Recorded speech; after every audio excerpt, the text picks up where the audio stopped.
So one of the most long-awaited things we've had, and it's taken a long time, is our camera relocation kit for the 300. These are finally done, and we have them in stock. So basically, for a long time, when you fit one of our bars, we have a bracket that mounts the camera up here.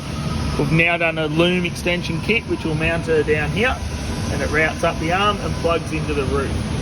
It's a really simple install. There is a couple of joint wires you have to do, but most of it's plug and play. Then you route it up the arm and into the car, and I'll just quickly show you the view that you get with this. So as you can see, everything is retained. Our lines, everything stays exactly how it was. The vision, I think, out the back end of your tow hitch is awesome, and your 360, we do have a door open, will work pretty much as per normal. Just close that. So our 360 works pretty much as per normal again, because the angle and everything is much the same.